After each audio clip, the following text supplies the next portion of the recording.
He's a high energy guy. You guys notice that during the stuff? He was screaming at us the entire time. Calm it down. You guys a little excited. So last week we left off, and the notes are up there, what we talked about last week. So if you guys want to download those and get a jump on things, I'll try to get these ones up as well so that we stay ahead of it. We kind of went through this very quickly so we can introduce lactate to you guys so that you could have it for the laboratory. Not that that mattered because you guys screwed the lab up anyway, so why even get it in there? So, but one of the things that I want to talk about was this diagram right here, and it's basically the model for anaerobic threshold, okay? And the anaerobic threshold is a term that some people don't like to use anymore, but it's been something that is a term that won't go away, and it was developed by Wasserman co-workers. And so Wasserman is a prominent physiologist, done a lot of work with lactate and ventilation with White as well. So, and then the other one is George Brooks. And so Dusty had, there's a textbook for, that if I had my choice, I would have you guys have that textbook, but I think it's a little beyond the level that you guys are at. And so George Brooks, and so what was the quote that George Brooks has in his book? Yeah, so it's a picture of George Brooks when he was younger running track, and there's a caption under it saying, demonstrating like exceptional lactate clearance while effortlessly destroying competition. yeah, and it's in his textbook, and I'm like, that is awesome. It's a picture of himself. Yeah, and I've never seen it before, but Dusty showed me, and he goes, have you ever seen this? And I'm like, probably. And it's a picture of George Brooks, and then you read the caption underneath. It says, effortlessly beating the competition. So that's awesome, Peter. We'll put that in. So, but let's take a look at this anaerobic threshold model that Wasserman and his colleagues came up with, okay? And so let's start off with inadequate O2 delivery, okay? So if we have a workload that we are working at and we can't get enough O2 to skeletal muscle, okay, that's going to be a problem for aerobic metabolism, okay? That's going to force us then to go into anaerobic metabolism. And we know that if we don't have enough oxygen, pyruvate is going to go to lactate, okay? So I've got to go into stage 1 of oxidative phosphorylation and be converted to acetyl-CoA and then go into the Krebs cycle. We're going to be shuttling it over to lactate, okay? And the reason for that is, we'll talk about it in a little bit, but it's a buildup of actually NADH. We can't get the NADH across into the mitochondria fast enough, which causes them to kind of shuttle pyruvate into lactate, okay? And so one of the things that we haven't talked about in detail is this right here. And we're actually going to talk about it later in the class, which is buffering of this, okay? And so one of the ways that we are able to buffer lactate is through bicarbonate, which is this HCO3 right here. And so HCO3 bicarbonate is in the blood. And when you have lactate, what we're able to do is take that hydrogen ion that lactate has, and we're able to buffer that, and you get H2CO3, okay, that then is converted to water and CO2, and then that CO2, we're able to transport it into the blood back to the lungs and breathe that out, okay? And so, interestingly enough, the production of lactate and CO2 happens simultaneously as we're buffering it. So we can actually look at VCO2 as maybe a marker of lactate production as well. But what else can we look at? What is CO2, the primary driving force for what process? Not gas exchange, but close. Gas exchange takes place in the lungs and the cells, but what's the process of moving that air in and out of the lungs? Ventilation. So respiration would be the actual gas exchange. Ventilation is what we're doing now when we breathe, in and out. We're moving air in and out of the lungs. And so the primary stimulus to ventilate is increased CO2. And so how many of you guys have ever been in a swimming pool with your friends and say, I bet I can hold my breath longer than you can in the pool, or I can swim the whole length of the pool faster than you can. You guys ever been there? You ever won some cash from your stupid friends with that? Never won cash from it. Never won cash from it. But the fact that you won, did you win? So what did you do to win? Just held your breath longer? Cheat. Get a big breath. Get a big breath? How many of you hyperventilated? Okay, awesome. What's Yeah. hyperventilation do? Increases O2 content in your blood, decreasing the CO2. decreases CO2. So you blow off all of your CO2, which is your drive to ventilate, which means you can hold your breath longer. What's the bad thing about that? You just blew off all your CO2, which is your drive to ventilate, and now you just dove under the water. So if you blew enough of it off that you didn't stimulate your ventilatory reflex, what's going to happen? Wendy Pfeffercorn, the lifeguard, has to jump into the water to get you. Who's Wendy Pfeffercorn? Sandlot? Sandlot. Yes. She's the attractive lifeguard that saves Squints Palidorus's life, and he later ends up marrying her in the Sandlot. That's exactly right. Yeah. Oh my Wendy God. Pfeffercorn has to come and save you with that. That is an awesome. This is the happiest I've been in this class today. And two of you guys were late and you screwed up the lab. I'm still happy about that, Carmen. You finally got one of my movie references. Beautiful. Okay, so CO2 now is that stimulus to ventilate. Okay, and so the other thing that we'll see now is because we have this delayed steady state in VO2. Let me get rid of some of the red marks here to make sure that you guys know what we're still talking about. Okay, so we may see a nonlinear increase or a delayed steady state in that VO2, okay? If the nonlinear increase is if we're doing an incremental work test. What's an incremental work test? So a graded exercise test, which is what I think you guys did down in the lab last week, right? So what was your graded exercise test? Both cycle and the treadmill. What was the protocol?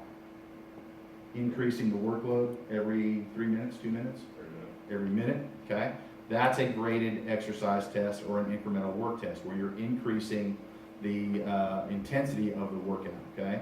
Now, the other one would be if you were at a workload that would delay the steady state, but it's a constant work test. So now we're doing it over time, but you'd slowly see VO2 creep up because that workload is right above the ability for us to deliver O2 to skeletal muscle, okay? But in most cases, if you're looking at testing lactate, you'll do an incremental work test. Why? It's faster, and you can identify what stage you start to see that nonlinear increase in VO2, which could be related to lactate, okay?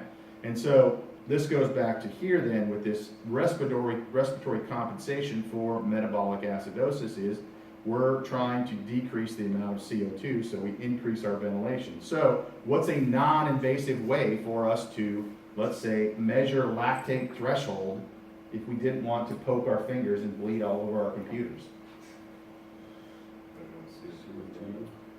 CO2 is a good way to do it, okay? And so let's talk about that. What would be another one?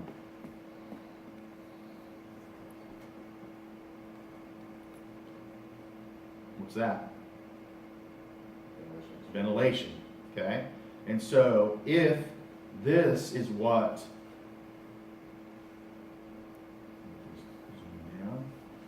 this is what you guys should have seen. Panel A was O2 consumption in liters per minute at an increasing work rate of kilograms meters per minute, okay? 300 to 1900. You can see we have a linear increase in there. Not quite linear, but a pretty linear compared to what's below. And what you guys measured was blood lactate, okay? You were taking sticks on your finger, putting them into the lactate analyzer, and you should have seen that. Now, so let's look over here. We're looking at millimolar concentration of blood lactate. Highest one we see here is about 6. What'd you guys see in lab? Highest. I think 13. I was like 19. 19, sweet. And that was at the end of exercise? From the cycle test or the treadmill test? Treadmill. No, when you cycle it, when you cycle. Cycle? That's pretty good. So that's pretty high. How are you feeling then? Dead. Dead? Just dead. Queasy? Nauseous? Anything? Lightheaded? Puke? Okay. So that's a pretty good one. I thought somebody told me that Austin didn't you get 8 with your up downs? What are those called? Got some Burpees, in your burpee slacks. Yeah. 7.1. 7.1 in your burpees. In your burpee slacks too. That was awesome. So that's pretty cool. So you get 19 millimolar. That's awesome. So to see that. So I've seen actually high values of. I have tested individuals that have been in the 30 to 32 millimolar range. And the people that we did that were, have you ever seen sprint cyclists? The guys that go on the velodrome, that are the dudes that fly around the circular track in cycling. Those are sprint cyclists. If you've ever seen these guys, these dudes have thighs like tree trunks. I mean, they're huge, big as your chests.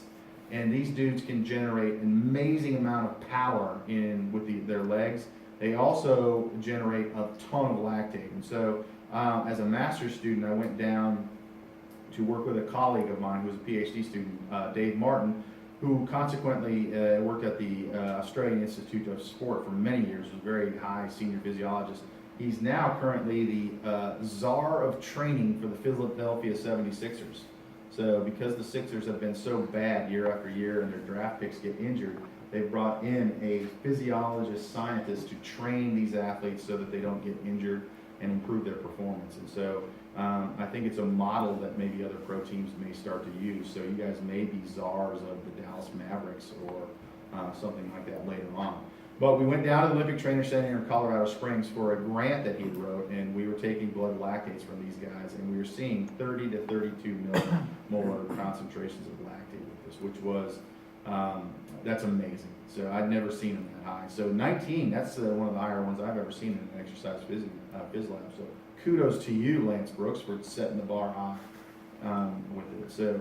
So this is what we did with this in regards to the laboratory. We actually measured blood lactate. What if we don't have a blood lactate analyzer? What if we don't want blood all over the place? What could we look at? So one of the things they said was CO2, okay? So, but one of the other things we can look at is ventilation. So we could look at ventilatory threshold as an indication of lactate threshold, because we said that lactate will accumulate, but we'll accumulate CO2 simultaneously. That CO2 will drive ventilation, and it's due to this buffering of the lactate in the blood that we get that extra CO2. But we should see something very similar if we're able to measure ventilation. And so, did you guys had the carts on, didn't you, for the thing? So we could go back and look at ventilatory threshold and see if it's there. Is that something we have in the lab? Okay. Why? Okay. So, you guys can write that down. I'll come back to this slide, okay? So if you don't get the second bullet, we'll come back and look at it. So let me know when you get the first one and we'll move on. I'll do a cup of coffee. And how was practice today? Looks like it was rough. Yeah. What time did it start? 7:45. Just got out? Well, we have like speed and agility afterwards. Oh. I was allowed to leave at 9:50. So did you get out of the speed and agility? Well, I did probably most of it. Most of it? Should we make you do it here in class to make it? I'm gonna have to do it later. Oh, you have to go back and do it. Wow, I that's, would, so. that sucks.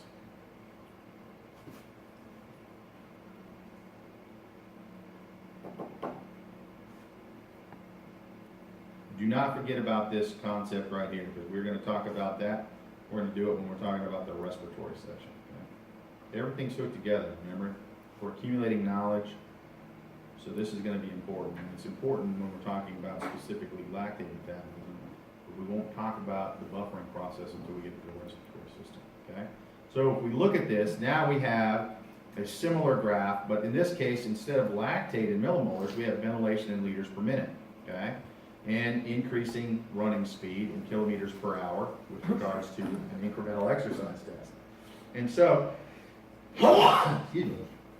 So you can see we have a linear increase here in the first stages of exercise, which you would expect. Obviously, we need to get more O2 to the skeletal muscle. So in order for us to do that, we're going to have to exchange more O2 in the lungs, so we're going to have to bring more in, so we increase ventilation.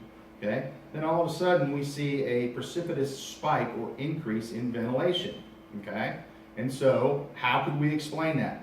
So we call this ventilatory threshold, where there is a steep steep rise in increased ventilation. We also saw that in lactate, is that correct? We go back here, we saw lactate threshold, okay? Where we saw a rise in lactate here. Okay?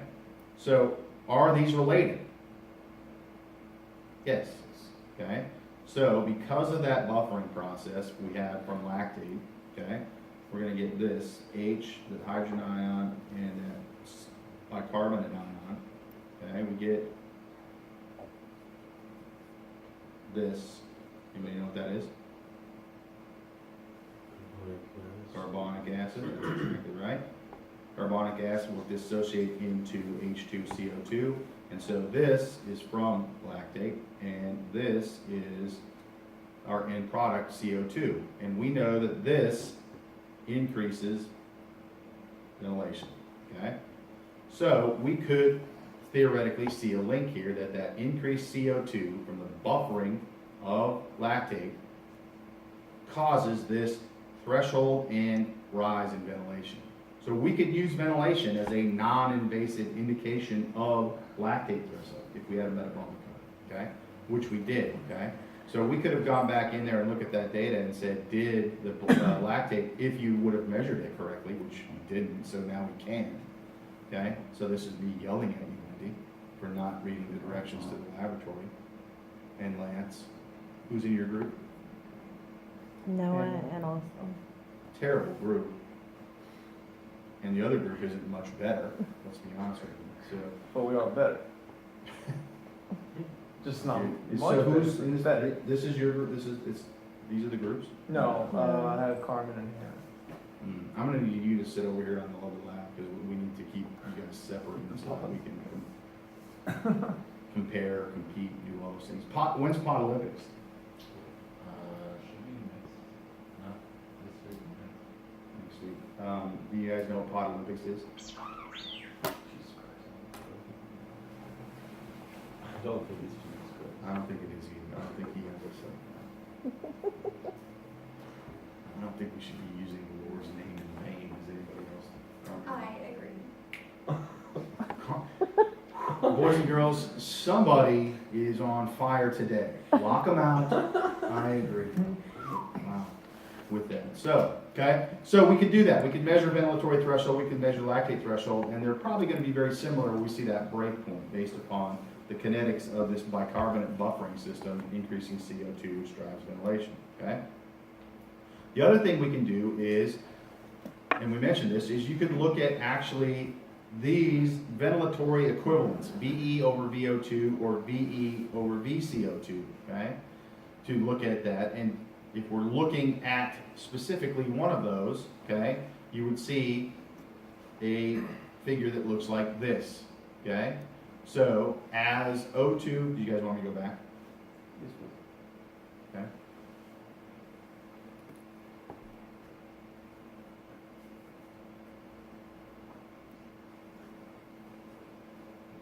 There should be a response that we could pick up that anaerobic threshold or lactate threshold, okay? Does Brooke use anaerobic threshold in the book? I think, no, what he does, he goes through the history of how, anaerobic threshold. Yeah. And how it's not very good. And not what it's saying. Because they're still using oxygen at this Yeah. time. I think when it's the key in it, when you say anaerobic threshold, you immediately think there's no oxygen going on, but that's not the case. So we improved it, made it better. Everybody good? Okay. So let's look at these ventilatory equivalents now, okay? So the blue one is VE over VO2, and the red is VE over VCO2. And so we get this ventilatory equivalent, and it's a unitless quantity, okay? Because VE is in liters per minute, and the VO2, I think, is also in, it has to be in liters per minute that we're taking that. So you cross those out, you get a unitless quantity there. But the key is you can look at these and determine when that lactate threshold occurs, okay? And so the VE-VO2 ventilatory equivalent is actually pretty good. So you see a drop, okay? And then all of a sudden, there's a precipitous rise at this, and this low point is considered an estimation of that lactate threshold, okay? And again, we're using power output here in an incremental exercise test as we continue to go up. So it's a little surprising that this person here is, was able to go to 250 watts, and at the lactate threshold is 75 watts. So I'm not sure that's accurate data in there. So what would that be at the percentage of their VO2? What their VO2 is.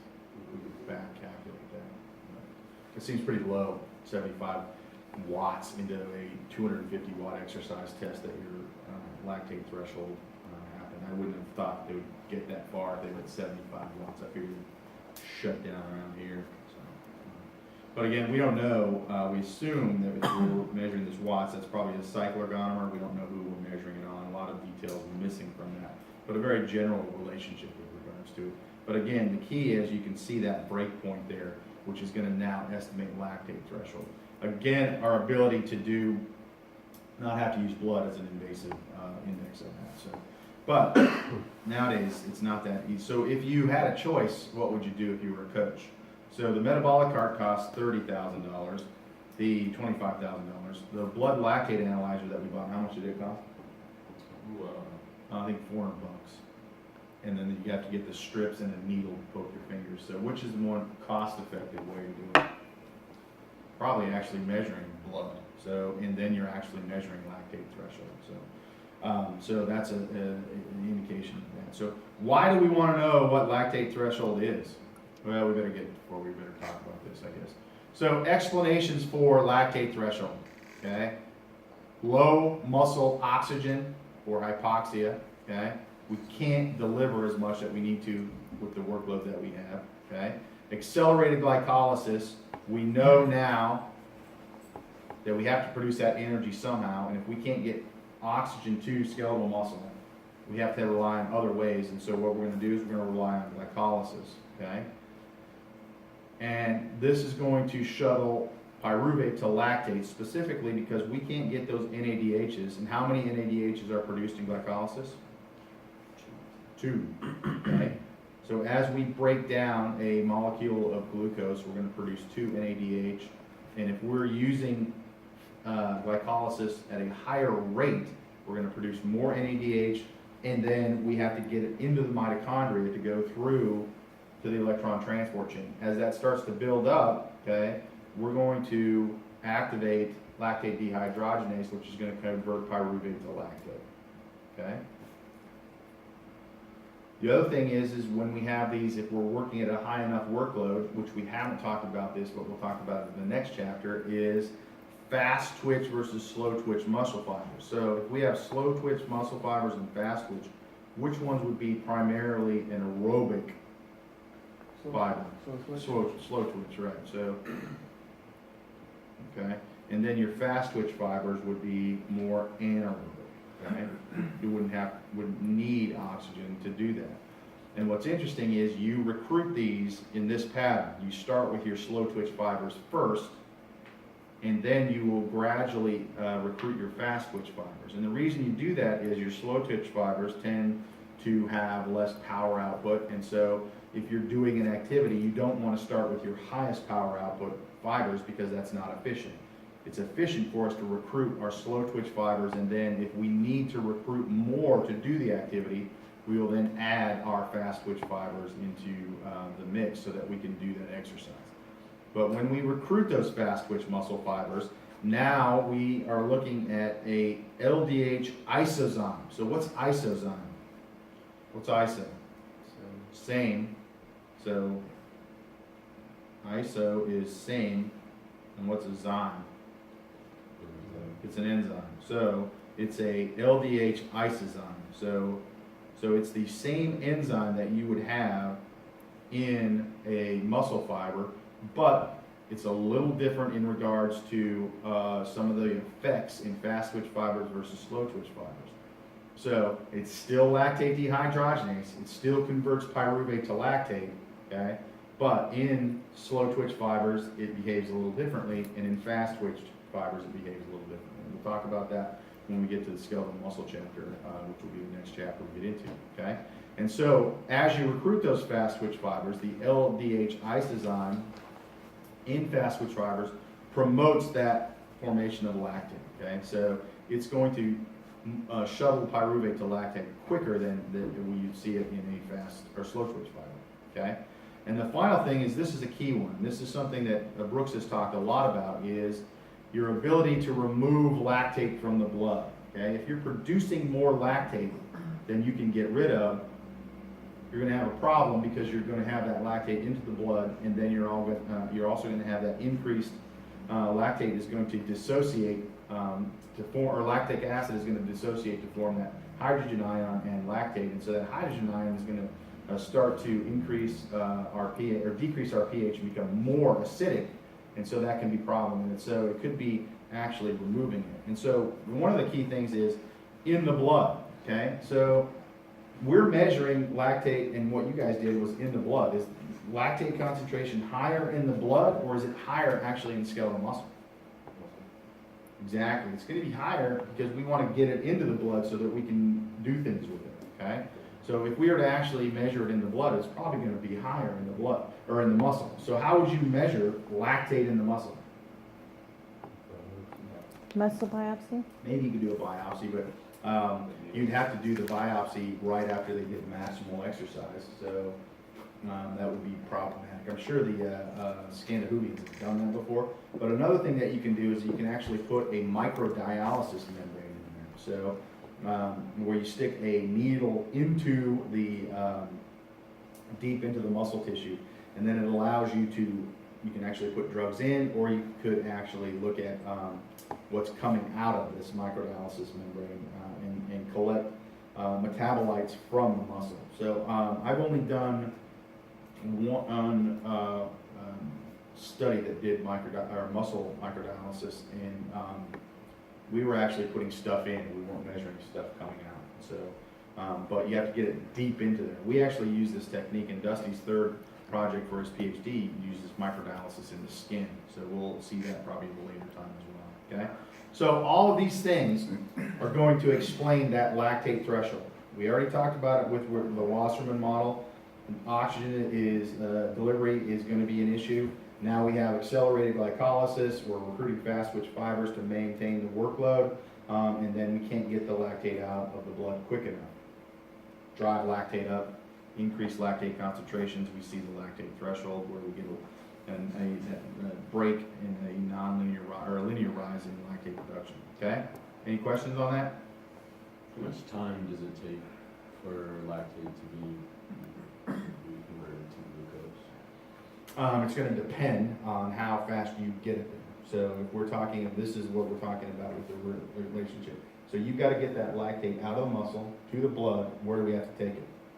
To the liver. Then we're going to convert it back to glucose so that we can bring it back to skeletal muscles, which we'll talk about in a little bit as a Corey cycle. So timing-wise, it's going to depend on blood flow. So how much blood, if you have cardiac output, delivering it to the liver is how long is it going to do that. So there would be varying times to do that. So I don't know, there's got to be times that people are looking at that. Sure, but I wonder what else is in critical stage. So if it depends on how fast. Again, if you're at a very high work rate, it's not going to be, you're not going to be removing lactate and turning it back to glucose. You'll build lactate out first. So that's going to be a rate limiting problem in that is if you're exercising at a higher enough intensity, lactate will build up higher enough that you'll stop exercise prior to. So Lance, in his 19 millimolars, was the lactate that has built up, and you're like, skip it, I'm done here. I believe your comment was, I'm dead. Is that correct? Yeah. So we weren't removing lactate from the blood, and we weren't getting it converted to glucose. And so so the timing is going to be different depending on the exercise intensity. So it's a good question, but I'm sure there's ranges that we could look at. So where they would have tracers on the lactate. I'm sure George Gross has done that. Yeah, there's one, Noah's going to be presenting that article. Yeah, Noah, you're the expert on that. George Brooks. Maybe you'd like to answer your own question. Yeah, I actually just answered it myself. That's awesome. How'd it go? Did you like the answer? Yeah, it's much faster than I thought. Okay, good.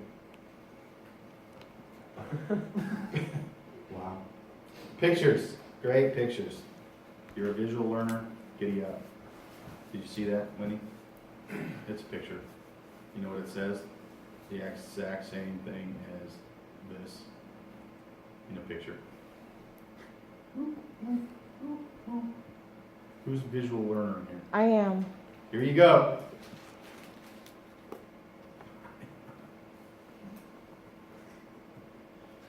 This is a great class. I think we've got a little too familiar with each other. Carmen's just blurting stuff out today.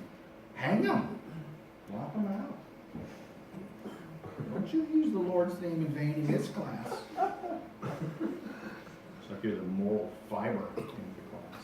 All right. You are an attorney, then, correct? So are they supposed to, are attorneys supposed to have high moral fiber? Saul Goodman. So, yeah. He's not a criminal Johnny- lawyer. He's Johnny a Cochran. criminal lawyer. Criminal lawyer. Yeah. Carmen, my goal is to bring you back to science by the end of this class. How are we doing so far? We'll see when I find out if I got into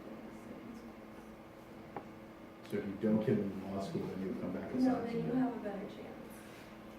That's awesome, Carmen. Frankly, right now, I'm giving up on you completely. So Just give it a month or two. there's no hope. No hope on that. When you got this picture down, Yep. giddy up. Okay, so we talked about the effect of the hydrogen shuttle, okay? And so specifically, it's this we're talking about, is this buildup of NADH.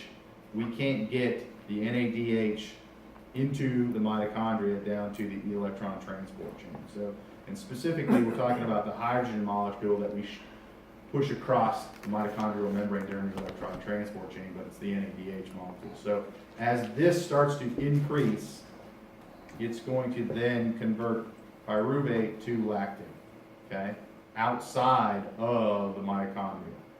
And then we need to deal with this now, okay? That's basically what one of the explanations for the lactate threshold, okay? So here we have it. This is conversion of pyruvate to lactate. You have to know the chemical structure of this. It's important. Okay, you don't. You quit giving me dirty looks when you say that you have to know chemical structures. It's rude.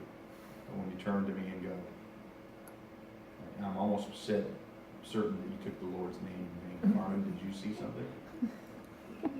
You're a moral filter you're looking at. So lactate dehydrogenase converts pyruvate to lactate. No, you don't have to know that. So how do we get rid of lactate? Okay? Classical theory, according to Noah, in the article that he presented in his own head, was it was converted to glucose in the liver. Is that correct? And it was faster than he thought. However, great news is that's not the case. Okay? So most of it is oxidized and used by heart and skeletal muscle. Okay? 70% of it. And this is work that's been done by George Brooks. Okay? So Brooks has really been a